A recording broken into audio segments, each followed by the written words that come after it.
Sa 1,000 nasa narcolist ni Pangulong Duterte, 3 na ang napapatay kabilang si Ozamis City Mayor Reynaldo Paruhinog Sr. Pero ayon sa DILG, hindi polisiya ng administrasyon na patayin ang mga kasali sa listahan. Sabi naman ng NCRPO, walang alkalde sa Metro Manila na kasama sa listahan pero meron daw mga protektor di umano ng ilang drug personality. May report si Sandra Aguinaldo.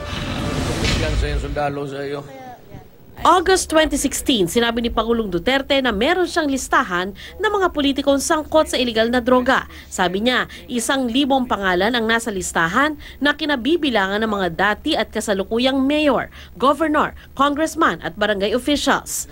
May 54 na pangalan ng lumutang at sa pagsasaliksik ng GMA News Research, lumabas na 31 dito ang kasalukuyang nasa pwesto at 23 naman ang tapos na ang termino. Sa 31 na kasalukuyang nakaupo, 22 ang mayor, 7 ang vice mayor, 1 ang congressman at 1 ang konsehal.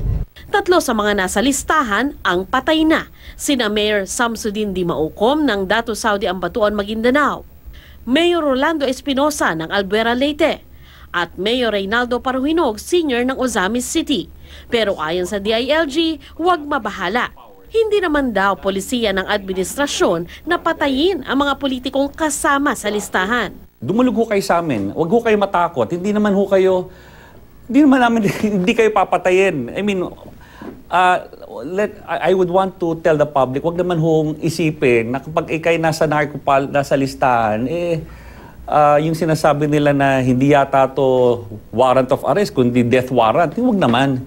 Napaka-unfair naman ho sa amin ngun. Ayon kay Echeverry, ang Task Force Aguila ng DILG ang naatasang mag-imbestiga sa listahan ng narco-politicians. Pero nabinbin daw ang investigasyon mula nang mawala ng kalihiman DILG.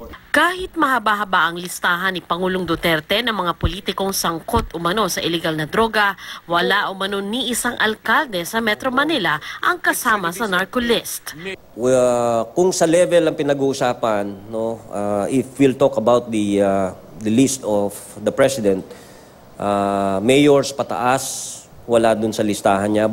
Pero ayon kay NCRPO Chief Director Oscar Albayalde, ilang alkalde sa Metro Manila ang protektor ng drug personality sa kanilang lugar. Marami naman umanong konsehal at opisyal ng barangay na sangkot sa iligal na droga sa Metro Manila. Sandra Aguinaldo, GMA News.